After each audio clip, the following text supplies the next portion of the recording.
Hi guys, the Metal Maniac back again. Um, and no, I do not have an album review today. I'm still waiting on a few albums. But even though I don't have any albums to review at the moment, I have, at least for today, for two videos, I've thought of two video ideas. This is one of them. And in this video, I'm gonna be listing off my top 10 favorite metal anthems. Now, on this list, there's mostly songs that are like metal anthems that are from heavy metal and death metal. That's because those are the genres I listen to the most. But there are a few. There's like, let me see. Let me look at my list really quick. There's one that's not. That's a. There's one that's power metal, but the rest are heavy metal and death metal. But they're metal anthems nonetheless. So, all right. Anyway, a list of my top 10 favorite metal anthems. First off, at number 10 is Rejoin by Death Clock. Now, yeah, it's not really considered a metal anthem, but it should be. I mean, it's one of the most epic death metal songs I've ever heard. I mean, it sounds like it's made to be an anthem, not just for like the actual albums, but overall, like it's like very epic sounding. I mean, how can you not consider that as a metal anthem when it sounds like it's made to be, you know? But yeah, it's just so atmospheric, so epic. I love how they threw the French horn in there too. You wouldn't think it would work with like a death metal style, but it works. But yeah, just overall an epic song that should be considered a metal anthem. Yeah, that's at number 10. At number 9 is Chapel of Ghouls by Morbid Angel. This one, the reason why I put this lower on my list is because even though even I consider it a metal anthem, it's very memorable. It feels like, compared to the rest of the stuff on this list, it feels a slightly lesser anthem, but still a really good song and a really awesome metal anthem nonetheless. But yeah, Chapel of Ghouls is at number 9. At number 8, hold on, I have a list here. Oh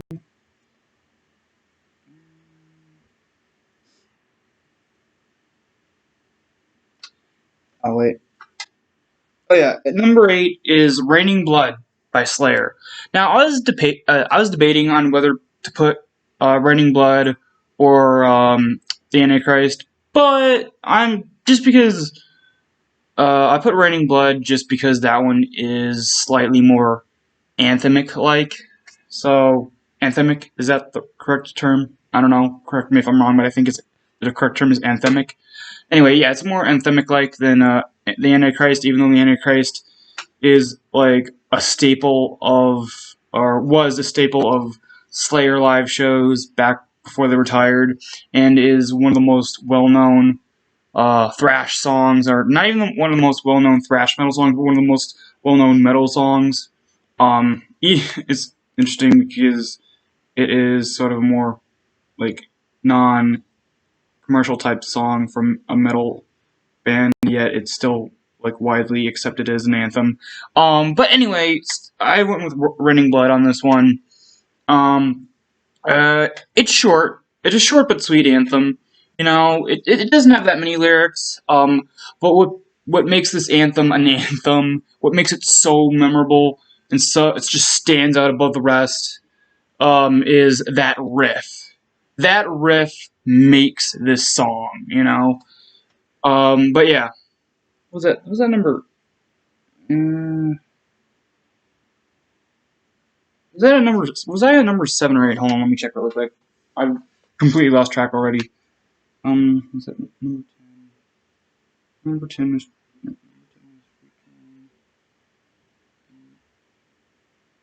think I was at number 7. I'm already losing track. Anyway, I think I'm at number 7. I think. At number 7 is.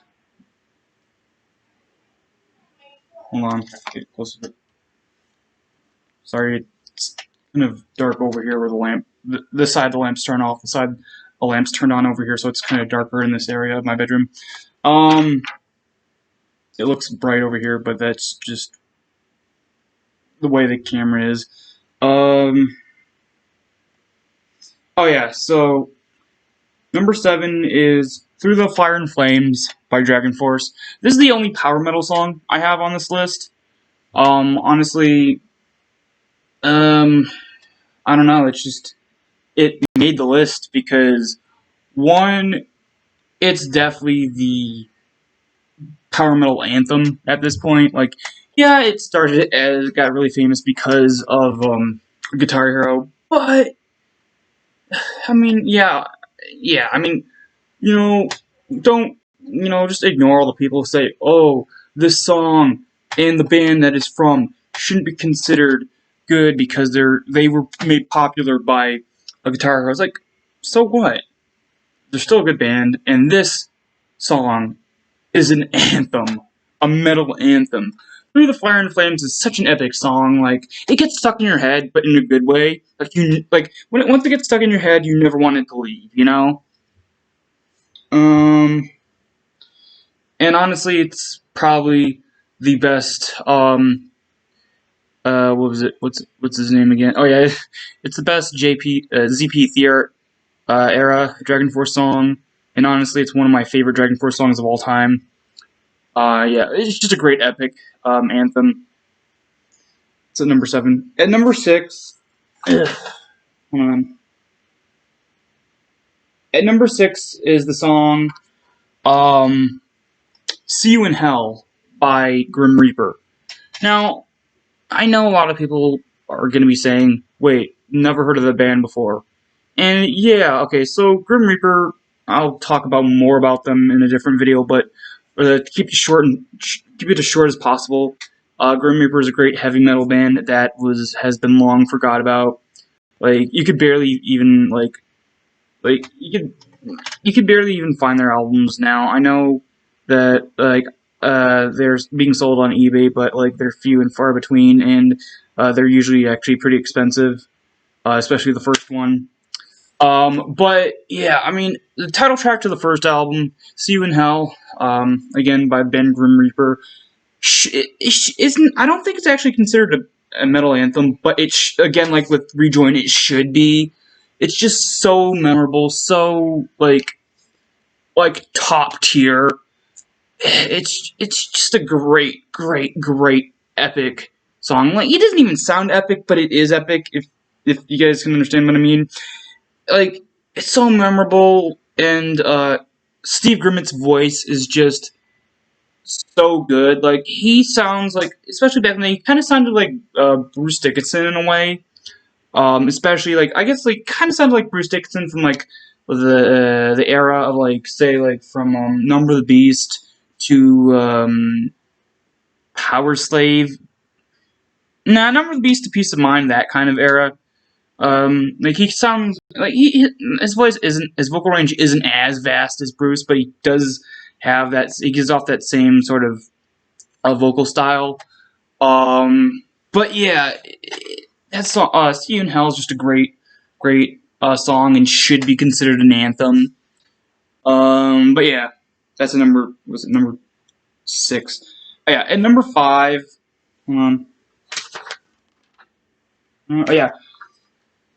At number 5 is the song, of course, everyone, probably a lot of people's favorite Wasp song is "Animal Fuck Like a Beast." The infamous Wasp song, the infamous song, the song that simultaneously made them famous and infamous. Famous with metal fans and infamous with the PMRC. Because, they weren't even allowed to put the song on the album. It had to be released separately as a single. They weren't allowed to put it on the album because, there are a lot of people, especially with the PMRC, that are just think of the children. No, I don't know. It was a big, ridiculous mess. Luckily, the song was put back on a subsequent re-releases, put back on the album during subsequent re-releases. I do have the version that has, I think it was a 2018 re-release. I do have the version that has the song put back on the album. But yeah, it's just such a great song, so memorable. And oddly enough, there's not a lot of footage of this played live.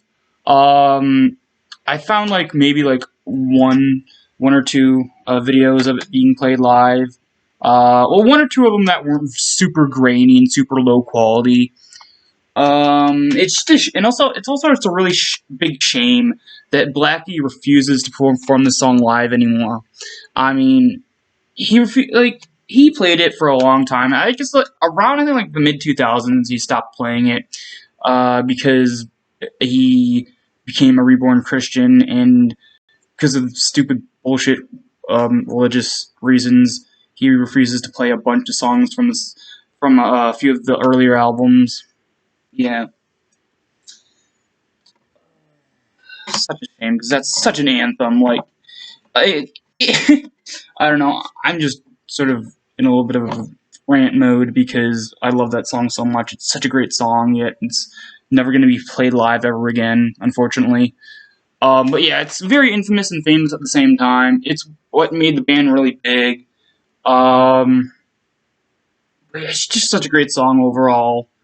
And it has a really cool guitar solo to go with it, and Blackie's voice is just really ferocious on this song. But yeah, that's a really great metal anthem, and it's my fifth favorite. At number four, um, is the song "Evil Dead" by Death.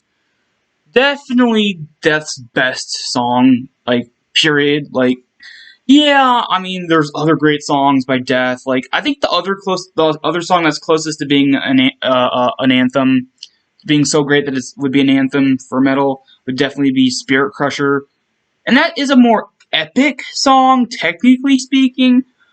But Evil Dead is just, I don't know, just something about the atmosphere that makes this even better than Spirit Crusher. Even though Spirit Crusher is just amazing as well. With the starting riff, that eerie, melodic riff, all the way to the vocals, from all the way to the fake end of the song, where it slows down and for a few seconds you think, oh wait, the song's over, and it picks back up again. Like, this song is just such a great song, and again, it's based off of one of my favorite horror movies of all time, so yeah, I love it. Um, but yeah, that's at number 4. Number 4? Yeah, it's at number 4. Sorry, I'm losing track. I have a lot of energy today, so it's hard to focus. At number 3 is the song "The Trooper" by Iron Maiden. Yeah, there's no debating this one at all. "The Trooper" is a metal anthem. I mean, come on. It's played at every single Maiden show that they ever have done and will ever do. It's just the anthem that, like, I don't know, it's just a great metal anthem that, yeah, it's not the most epic song, yeah, it's not the most technical, yeah, it's just sort of more of a straightforward type narrative. Like, it's just about, like, the poem of the Charge of the Light Brigade, but there's like no hidden meaning in it. But still, it's just such a staple of not only the band but metal as a whole. Like, it's just rightfully earned its place as an epic metal anthem. All right, at number 2, now it's another Maiden song. The reason why I kind of cheated and put another song from the same band. Well, unlike a lot of these other bands, maybe except for like Death, the early period of the band, like the first, like the Paul Di'Anno era, excuse me, hiccup, and the Bruce Dickinson era, sounds so different from each other to the point where you cannot just like pick like one song from that band to be an anthem from them. Like, you have to like look at the two different. Yeah, you kind of throw the Blaze Bayley stuff in there, but be honest with yourself, the Blaze Bayley era sucked. But yeah, so the Paul Di'Anno era and the Bruce Dickinson era sound nothing alike, other than maybe like the bass thrown in there because Steve Harris's bass is so memorable. Like, although I'd say Steve Harris's bass is a lot more wild on the Paul Di'Anno stuff, whereas on Bruce Dickinson stuff is a lot more controlled. Um, but yeah, so with so I'd say anyway. So number two, I'd say the anthem, the metal anthem, my second favorite metal anthem, and the other metal anthem from Iron Maiden is the song "Killers" from the album "Killers." Like, this is such a great song. I actually think, even though I do like the Trooper as a song more than Killers, just by a hair. I like the Trooper as a song little tiny bit more than Killers, but as an anthem, as a metal anthem, I like Killers better. Because, I mean, just Paul's voice and Dave Murray and Adrian Smith's guitar is just really, really do it for me. Like, I've said this before, but Killers is my favorite Paul Di'Anno vocal performance ever. You know, like, yeah, I like his vocals on all the rest of the songs, and then on his other stuff, like his band Killers, the Battlezone albums, and even the So Bad It's Good Gog Magog EP, which I really want to try to get at some point, even though it's nearly impossible now to find it. But anyway, Killers is just so great. Like, the Dave Murray solo in the middle there is just one of if not my favorite guitar solos of all time. Paul's vocals are just absolutely perfect. The riff, and then that weird sort of like guitar lick that Dave Murray does too, that near, where he slides his like fingers down the guitar like that from the neck of the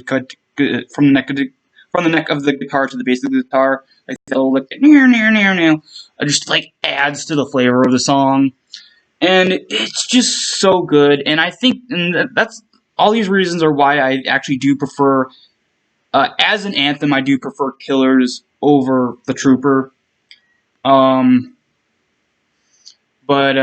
that's my number two. And my number one, my favorite metal anthem of all time, is "The Sentinel" by Judas Priest.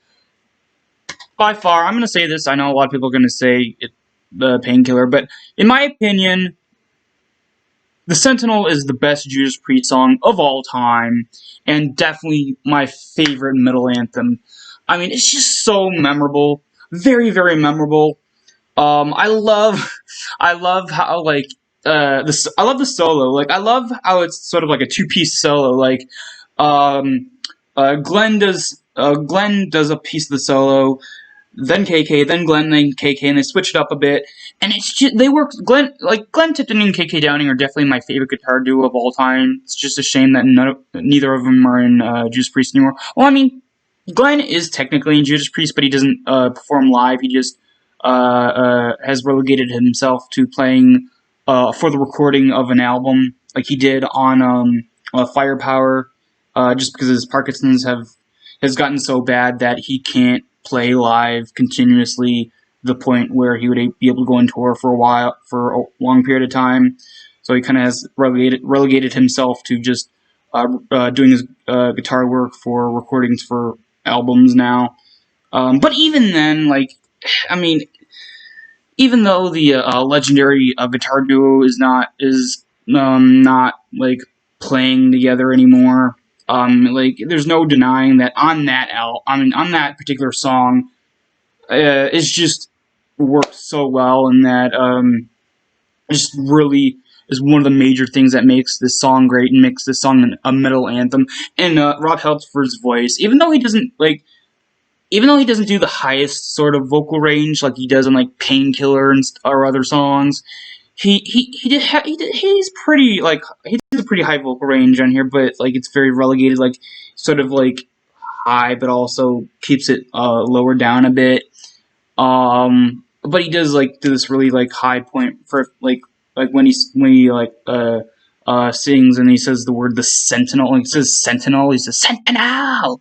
Like, I mean, it's just probably like I don't know. I don't know what else to say about this particular anthem other than it's my number one for many reasons, and some reasons at the moment I can't even put into words. But yeah, it's just such a great anthem, and I absolutely love it. Alright, so that's it for this video. Expect one more video for today. I will try to think of other video ideas for tomorrow. If I can't, I'll probably wait until I actually get an album to review. But that's it for now. Hope you guys enjoyed, and see you next time.